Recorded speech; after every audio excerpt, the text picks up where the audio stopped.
Now we explain the microscopic structure of pancreas. This diagram is the microscopic structure of pancreas. You know, acini cell present in pancreas, and this is the group of cells. This is the group of cells.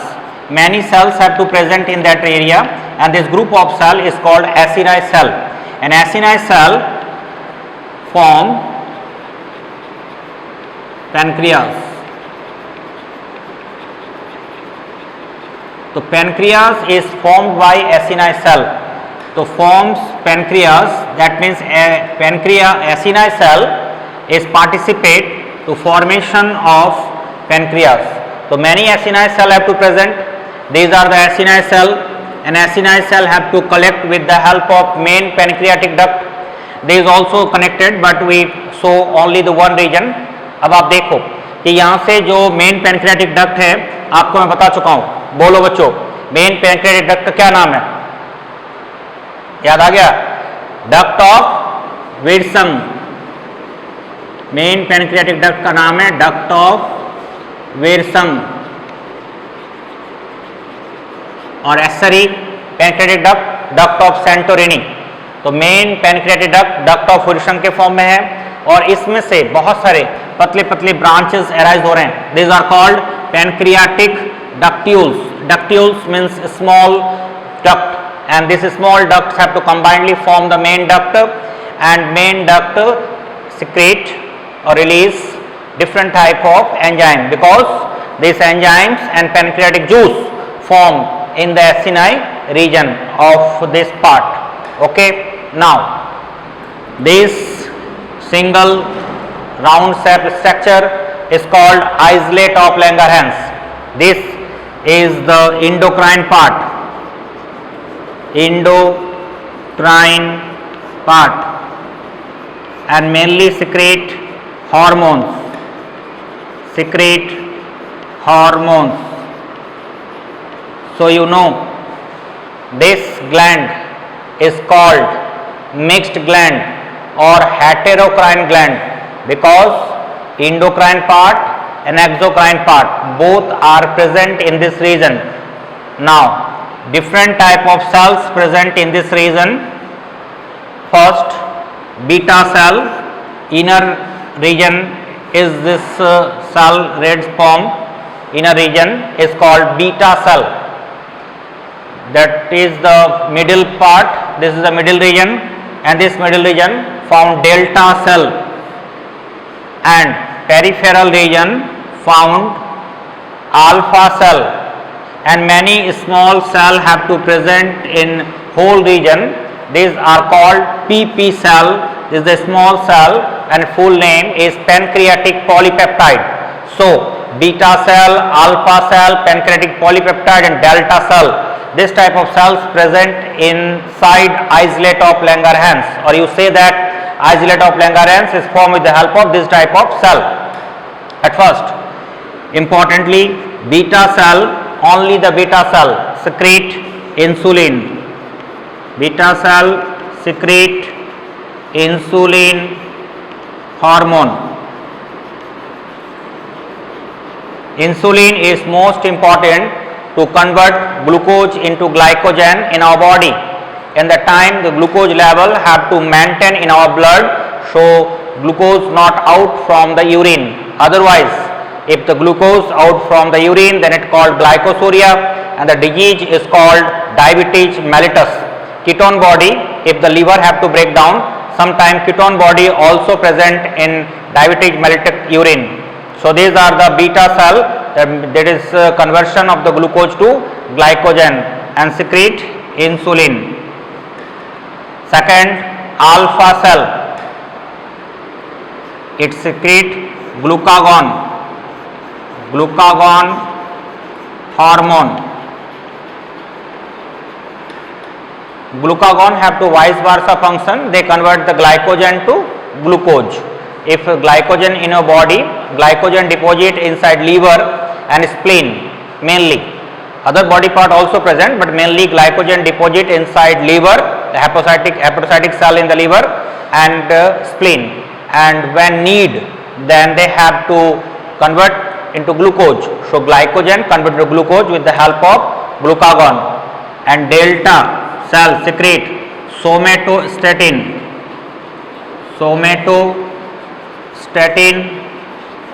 hormone. Somatostatin hormone balance the insulin and glucagon hormonal functions. That is, they have to balancing form to this type of hormonal action. And PP cell pancreatic polypeptide is not properly explained by the scientist, but scientists say that this cell secrete pancreatic polypeptide hormone. This cell secrete pancreatic polypeptide hormone. So these are the cellular part and these are the hormone. So beta cell secrete insulin, alpha cell secrete glucagon, delta cell secrete somatostatin, and PP cell, sometimes you say the P cell also, and they secrete pancreatic polypeptide hormones, and these are combinedly known as isolate of Langerhans, and many isolate of Langerhans present in the region of the pancreas, and these glands are ductless gland. So these glands is called endocrine gland, and they secrete their hormones in blood. They secrete their hormone in blood, and blood have to circulate one part to another part in our body, and they have to done their function according to need. So hormone releases directly into blood, and blood circulate this hormone from one place to another place. So blood is the carrier for hormonal distributional and transportation point. So these are the structure of pancreas in microscopic form. Now we explain different type of hormones present in pancreatic enzyme. Different type of enzyme present in pancreas.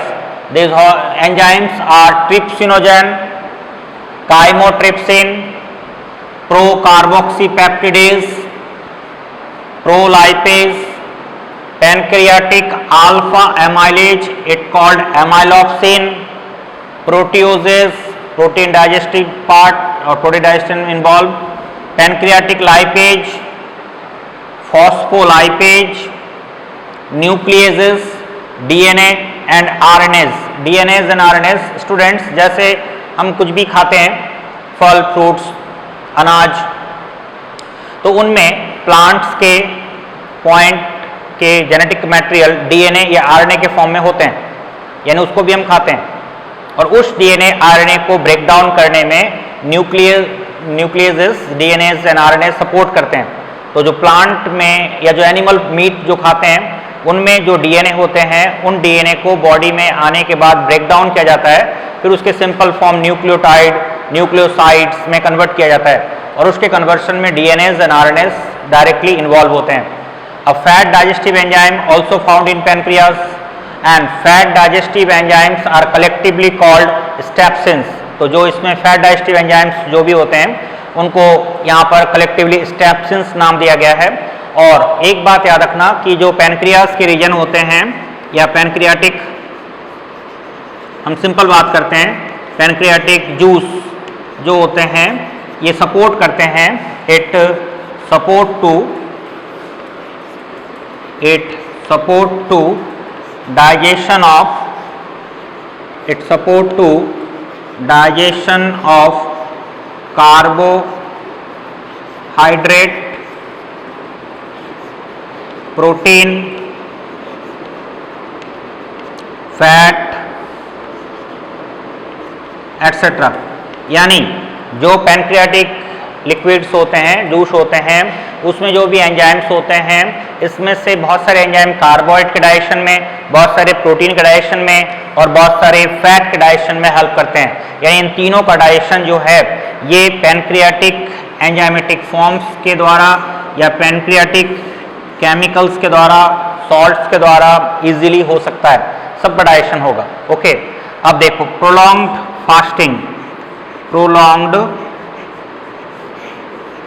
Fasting, कोई इंसान बहुत लंबे समय तक fasting में है, उपवास कर रहा है, खाना नहीं खा रहा है, तो उसके बाद अगर उसके बॉडी में एंजाइमेटिक फॉर्म में किसी फूड को सबसे पहले ब्रेक डाउन किया जाएगा, तो फर्स्ट जो फूड ब्रेक डाउन होगा, फर्स्ट ब्रेक डाउन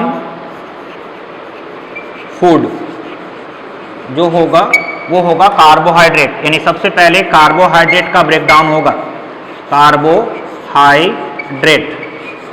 इसमें पैनक्रियास एंड लीवर दोनों पार्टिसिपेट होंगे। सेकंड, इसके बाद अगर पूछा जाए सेकंड ब्रेक डाउन किस फूड का होगा, तो सेकंड ब्रेक डाउन प्रोटीन और फैट, इन दोनों में से एक का, तो किसका होगा, तो फैट का होगा, फैट का ब्रेक डाउन सेकंड में होगा।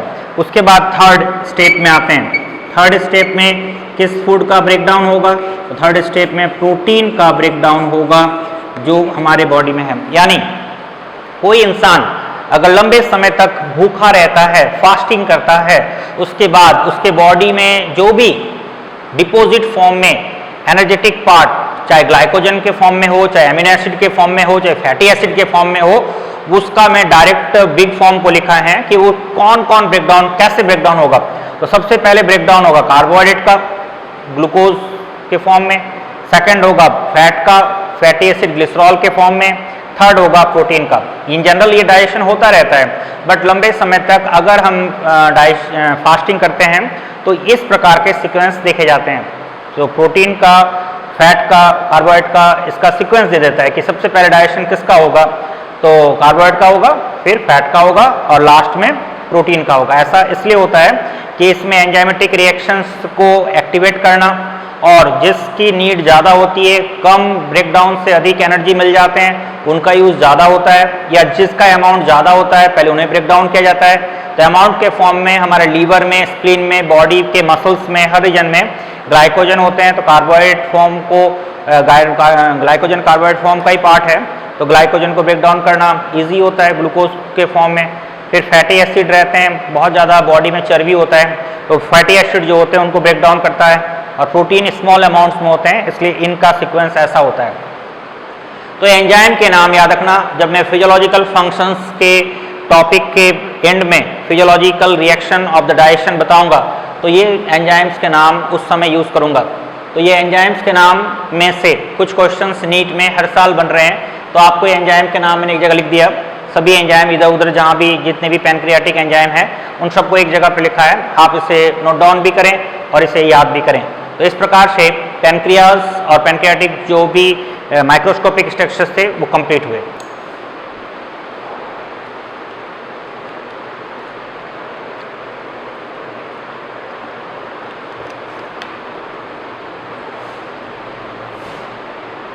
पाचन में हार्मोन का क्या महत्व है ये जानना है, ये वेरी इम्पॉर्टेंट है।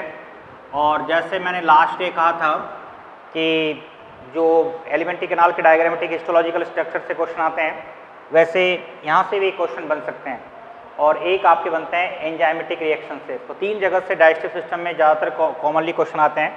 अब देखो ये डायग्राम आप पहचान रहे हो, इसमें इसका नाम पैनक्रियाज यानी अग्नाशय,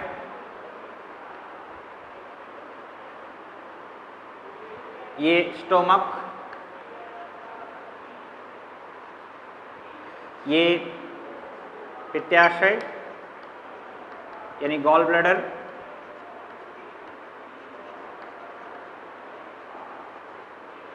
ये liver, right liver, left liver के जो लोब हैं वो तो इसमें आपको पता ही है। ये क्षेत्र है ड्यूडेनम का, तो ये ड्यूडेनम का क्षेत्र है, ग्रहणी ड्यूडेनम, ये ड्यूडेनम का पूरा ही क्षेत्र है, यहाँ से लेकर के जो भी जा रहा है पूरा ही ड्यूडेनम का एरिया है। इसमें ये वाला हिस्सा ड्यूडेनम के नीचे जब जाते हैं, इसके बाद यहाँ से ये जेजुनम में चला जाता है। तो ये जो हार्मोन की बात कर रहा हूँ, इसमें जो भी हार्मोन स्रावित होगा वो मुख्य रूप से ड्यूडेनम के क्षेत्र से स्रावित होगा, और इसमें कुछ हार्मोन स्टोमक के इंटरनल पार्ट से रिलीज होगा और कुछ थोड़े बहुत हेल्प करेगा जैजुनम, लेकिन मुख्य रूप से जो हार्मोन का स्रावन होगा वो ड्यूडेनम के क्षेत्र से। तो ड्यूडेनम को आप मिक्स ग्लैंड नहीं कह सकते, क्योंकि ड्यूडेनम के कुछ स्पेशल सेल इसके इस पाचन क्रिया के रूप में भाग लेते हैं और इसका पाचन क्रिया जो होता है उसका नियंत्रण करता है हार्मोन के रूप में, इसलिए ये अपने आप में एक्सोक्राइन पार्ट ही है। लेकिन इसमें हार्मोन स्रावित हो रहा है विशेष संरचनात्मक कोशिकाओं के द्वारा ड्यूडेनम के क्षेत्र से, तो उनके कारण ये इस पाचन क्रिया के पूरे जो एक हार्मोनल कंट्रोल हो रहा है उसका नियंत्रण करता है। तो देखो सबसे पहली बात करते हैं कि ये जो पार्ट है स्टोमक, सपोज कि स्टोमक में यहाँ से भोजन आया, स्टोमक में जब भोजन आया और स्टोमक में भोजन आते ही इसमें विशेष प्रकार की कोशिकाओं के सहायता से इसके चारों तरफ जो भी संरचनात्मक रूप है इसमें HCl, पेप्सिनोजेन और भी तमाम तरह के एंजाइम स्रावित होना शुरू हो गया और इस समय यहाँ पर हार्मोन स्रावित हुआ गैस्ट्रिन। ये जो गैस्ट्रिन हार्मोन है इसका नाम मैं बाहर लिख देता हूँ ताकि आपको अच्छे से दिखाई दे। तो गैस्ट्रिन जो हार्मोन है ये हार्मोन स्रावित होगा आमाशय के द्वारा, स्टोमक के द्वारा। स्टोमक के जो पाइलोरिक रीजन आप तो जानते हो कि cardiac, fundus, body and pyloric, तो पाइलोरिक क्षेत्र में जो कोशिकाएं पाए जाते हैं जैसे आर्जेंटिफिन सेल, जी सेल, ये गैस्ट्रिन हार्मोन स्रावित करते हैं। इसको मैं पहले के क्लासेस में बता चुका हूँ। तो गैस्ट्रिन हार्मोन स्रावित हुआ, ये जो गैस्ट्रिन हार्मोन है ये हार्मोन स्रावित होते ही स्टोमक के अंदर में पाइलोरिक रीजन से, इस रीजन से गैस्ट्रिक हार्मोन निकलते ही ये गैस्ट्रिक हार्मोन इसके साथ घुल गया और स्टोमक में systole diastole systole diastole systole diastole प्रारंभ हो गया। भोजन जो है वो छोटे छोटे टुकड़ों में टूटना शुरू हो गया।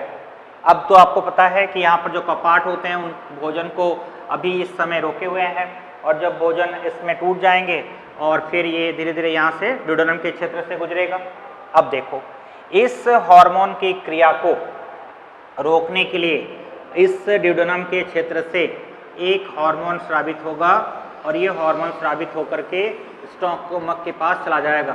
ये जो हार्मोन है यहाँ से स्टोमक के पास चला गया, इस हार्मोन का नाम है इंटेरोगैस्ट्रिन। इंटेरोगैस्ट्रिन हार्मोन, इंटेरोगैस्ट्रिन हार्मोन। ये हार्मोन क्या करेगा? तो इंटेरोगैस्ट्रिन जो हार्मोन है वो गैस्ट्रिन की क्रिया को रोक देगा। जैसे ये systole diastole systole diastole systole diastole कर रहा है और वो ऐसा करता रहे और उसी दौरान एक कपाट खुल जाए और भोजन बाहर निकले, तो भोजन तो प्रेशर के साथ ड्यूडेनम से तुरंत ही बाहर चला जाएगा जेजुनम में। तो आपको तो पता ही कि ड्यूडेनम के क्षेत्र में भोजन का सर्वाधिक पाचन होता है, तो पाचन होने के लिए भोजन को धीरे धीरे यहाँ से निकलना होगा। तो अगर भोजन को धीरे धीरे निकलना होगा तो पेरिस्टाल्सिस को रोकना होगा। तो जो पेरिस्टाल्सिस हो रहा था उसको रोक दिया। किसने रोक दिया? इंटेरोगैस्ट्रिन ने। तो ड्यूडेनम के क्षेत्र से जो इंट्रोगैस्ट्रिन नामक हार्मोन निकला और वो जाकर के गैस्ट्रिन के विरोध में काम किया और गैस्ट्रिन की क्रिया को रोक दिया। यानी गैस्ट्रिन के विरोध में काम करने वाला जो हार्मोन है उसका नाम है इंटेरोगैस्ट्रिन हार्मोन। ये आमाशय के गैस्ट्रिन हार्मोन की क्रिया को रोक देता है। अब देखो जब ये रोक दिया तो भोजन अब यहाँ से गुजरेगा।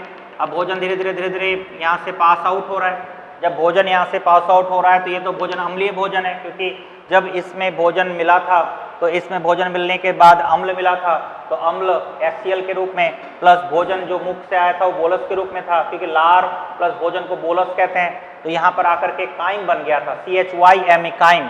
तो यहाँ पर जो भोजन अभी पाया जा रहा था उस भोजन को यहाँ पर काइम कहते हैं। काइम का मतलब है बोलस प्लस अम्ल, जब दोनों मिलता है तो काइम नामक शब्द कहलाता है। तो ये जब काइम बन गया, अब काइम से इसे आगे बढ़ना होगा और यहाँ से गुजरने के दौरान इस अग्नाशय के रस से, इस पित्तरस से इसको न्यूट्रलाइज फॉर्म होना होगा, क्योंकि ये दोनों बेसिक होता है क्षारीय, और ये जब अपने अपने द्रव्यों को स्रावित करेंगे तो ये जो भोजन है अम्ल और क्षार में रिएक्शन होगा और न्यूट्रल हो जाएगा। तो देखो अब ये भोजन यहाँ से पास होना चाह रहा है। अब ये भोजन को यहाँ से यहाँ तक आने में कुछ सेकंड का समय लगेगा।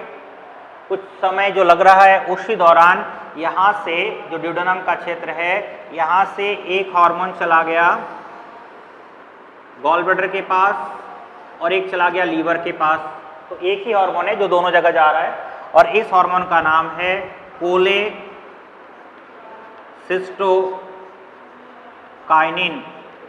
कोलेसिस्टोकाइनिन शॉर्टकट में CCK बोलते हैं।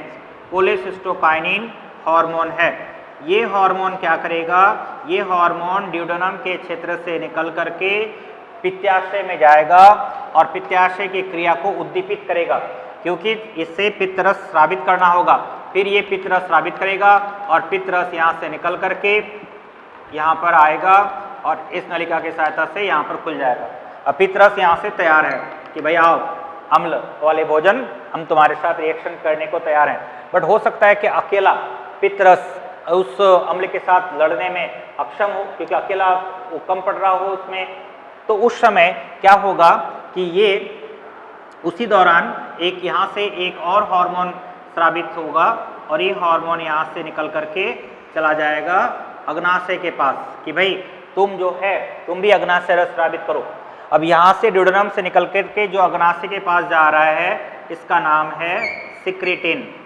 सिक्रीटिन नाम का हार्मोन।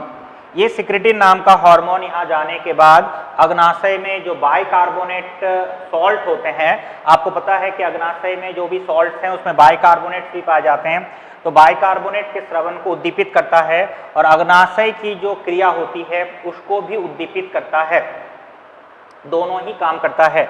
लेकिन थोड़ा बहुत जो जब ये यहाँ आता है कोलेसिस्टोकाइनिन, तो कोलेसिस्टोकाइनिन थोड़ी बहुत मात्रा में इस अग्नाशय में भी चला जाता है।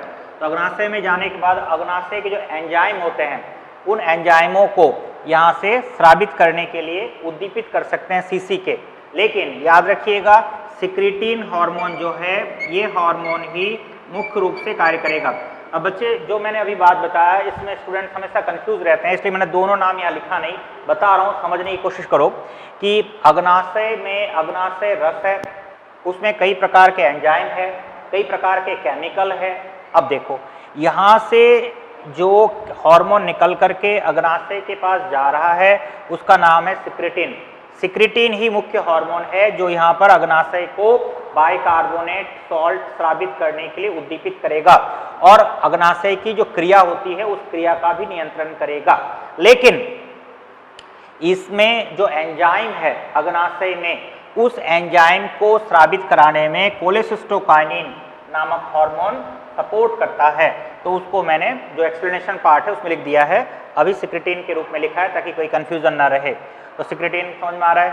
अब देखो यहाँ से जो ये आप जानते हो ड्यूडेनम होता है और ड्यूडेनम के सब म्यूकोसा रीजन में ब्रूनर ग्लैंड पाए जाते हैं, तो ये खुद अपने लिए स्वयं के लिए एक हार्मोन स्रावित करता है और ये जो स्वयं के लिए हार्मोन स्रावित करता है ड्यूडेनम, इस हार्मोन का नाम है डियोक्राइनिन।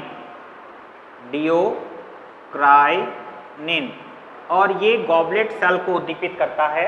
इसके बाद इसमें म्यूकस स्रावित होता है। तो डियोक्राइनिन एक हार्मोन है, ये ड्यूडेनम के द्वारा स्रावित होता है और ड्यूडेनम को ही उद्दीपित करता है। तो डियोक्राइनिन ड्यूडेनम से उद्दीपित होगा और ड्यूडेनम में पाए जाने वाले ब्रूनर्स ग्लैंड को उद्दीपित करेगा। क्लियर। और अंत में क्या होगा, ये भोजन अम्ल और क्षार, ये मान लो क्षारीय पदार्थ है, अग्नाशय से जो रस आ रहा था ये रस भी यहाँ से आया तो ये भी क्षारीय है, ये क्षारीय, ये और पित्त रस भी क्षारीय है और ये भोजन जो यहाँ से आ रहा है ये अम्लीय है, तो अम्लीय और क्षारीय के बीच में रिएक्शन हो गया, फिर ये भोजन न्यूट्रल के रूप में बदल गया। अब ये भोजन आगे जा रहा है। जब ये भोजन आगे जाएगा तो यहाँ से नो डाउट गुजरेगा। जब ये भोजन यहाँ से गुजरेगा तो गुजरने के दौरान इसे भी उद्दीपित करने का काम करेगा, वो करेगा इसी क्षेत्र से निकलने वाले कुछ हार्मोन, तो ड्यूडेनम से ही निकलेंगे और ये इंटेस्टाइन के जेजुनम, इलियम इत्यादि को उद्दीपित करेगा। इसका नाम है इंटेरोक्राइनिन। इंटेरोक्राइनिन। तो इंटेरोक्राइनिन जो है ये हार्मोन ड्यूडेनम के क्षेत्र से निकलकर इंटेस्टाइन को उद्दीपित करेगा ताकि भोजन का अवशोषण हो सके।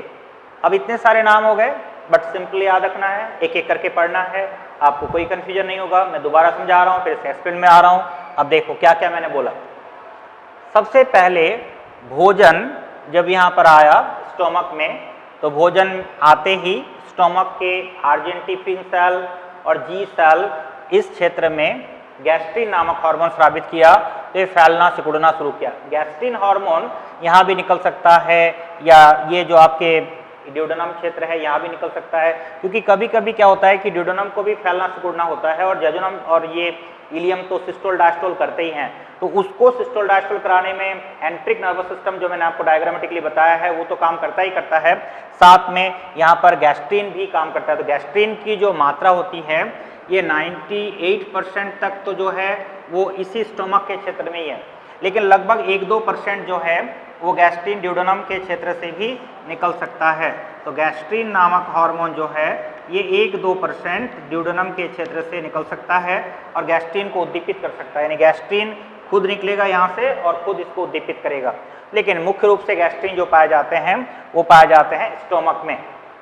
अब देखो स्टोमक में गैस्ट्रिन जो है वो इसके सिस्टोल डायस्टोल कराया, भोजन पचना शुरू हो गया, पचने के बाद ये भोजन अब यहाँ से आगे निकल रहा है। जब ये भोजन आगे निकलेगा तो अगर ये सिस्टोल डायस्टोल करता रहे तो काफ़ी प्रेशर से निकल जाएगा और ड्यूडेनम से भोजन आगे चला जाएगा, ऐसा ना हो इसलिए स्टोमक के सिस्टोल डायस्टोल को रोकना होगा। सिस्टोल डायस्टोल को रोकेगा कौन?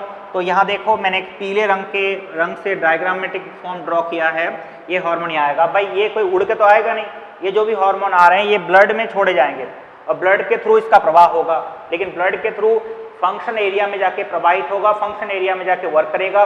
लेकिन इसे समझाने के लिए मैंने इस डायग्राम को ऐसे बनाया है और ये ब्लड के थ्रू ही यहाँ तक पहुँच जाएगा। पहुँच गया, जैसे ही यहाँ पहुँचा गैस्ट्रिन जो काम कर रहा था रोक देगा। इंट्रोगैस्ट्रिन नामक हार्मोन गैस्ट्रिन के प्रभाव को रोक दिया, गैस्ट्रिन का प्रभाव रुक गया। रुकने के पश्चात अब क्या होगा? रुकने के पश्चात इंट्रोगैस्ट्रिन के बाद ये रुकते ही अब ये भोजन यहाँ धीरे धीरे आगे बढ़ेगा।